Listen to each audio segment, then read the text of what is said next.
To use Padlet, go to your browser window on your computer and go to the Padlet website. It's padlet.com. Once you do that, you'll need to log in or sign up for Padlet. I'm already logged in, so you see my dashboard homepage here. You are the only one who will see any ads that show up here, not your students. To begin a new Padlet, you click this button in the upper right-hand corner that says New Padlet. And once you do that, a new Padlet is automatically generated for you. You'll see that it has a title, somewhat whimsical title usually, and this toolbar opens up to the right where you can change and modify things. So the first thing I'd like to do is change the title. So the way that you change the title is you just click here where it says title. Let's rename it something really creative like Example Padlet. You'll see that the title has also changed over here on my Padlet. You can also change this subtitle here. I'm going to leave mine just for now and move on to layout. If you scroll down a little bit, you'll see that you have some options in terms of layout.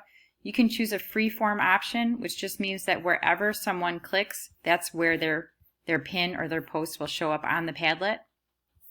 You can choose a more organized grid format, or you can choose a stream format, which is really helpful for certain types of lessons.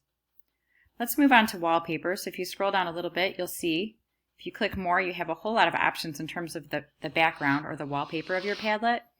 It really just depends on what you want the look and feel of your Padlet to be, or what the purpose of your Padlet is. So there's a calendar background, which is great for organization. There's a nice world map background, perhaps for social studies or history. I really like this 3-column chalkboard background. The third column right now is hidden behind the toolbar on my screen, but it's there. These are really useful for things like if you wanted to do a KWL, a know, want to learn with your students, or a visible thinking routine like a see, think, wonder. This is a great background to have. I'll just choose cupcakes for now, and then we'll move on by clicking the arrow in the upper left-hand corner of the toolbar. The next screen that comes up, if you scroll down a little bit, there are some different options. I'm just going to talk real quickly about this one, comments. I'm going to turn on the ability for my students to comment on each other's posts, because I think that's a great thing. So I'm going to turn that on, and then I'll click next in the upper right-hand corner.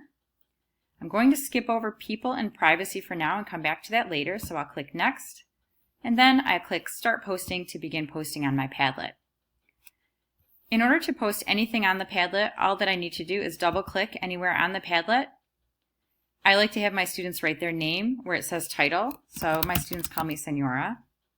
And then they can really write anything in response to a prompt that you have added, in response to a video, in response to another student. So they can write anything that they'd like, so they can put some text in here. They can also attach all kinds of things to their comment. So they can attach things like video files, audio files, photos, GIFs, PNG files, web pages, images, graphs, all kinds of things. So it's really limitless in terms of what you can do. I'm going to add a YouTube video.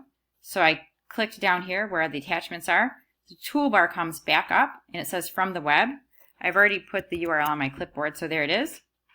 I just hit the arrow to the right and it says basically, is this the video that you wanted to add? And I say okay, and there it goes. It shows up right there. Another way that you can add things to your Padlet is just by clicking and dragging from the desktop. So you can, here's an image here, I'll just drag this over and it will show up there momentarily.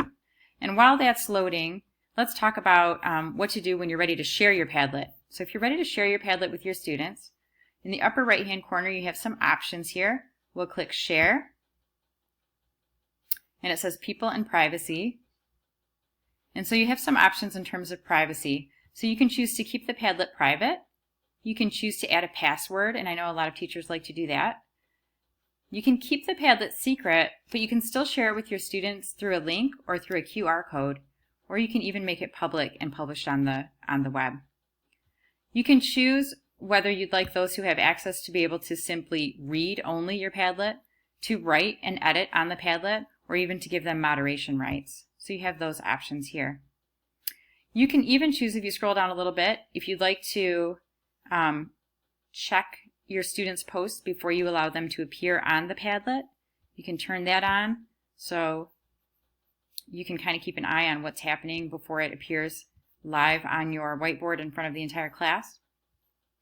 If you go back up to the top, on the right it says Share, Export, or Embed. If you click that, here you'll see a QR code that you can share with your students to give them access to this Padlet. You can also share the Padlet with your students via a link. You can embed it in your blog or your website, and of course you can send them the link via email too. So you have a lot of different options in terms of the basics of Padlet. It's really a fantastic tool. It's pretty easy to use, and all the basic features are free, so it's a fantastic, fantastic tool. I hope you enjoy it. Thank you for listening.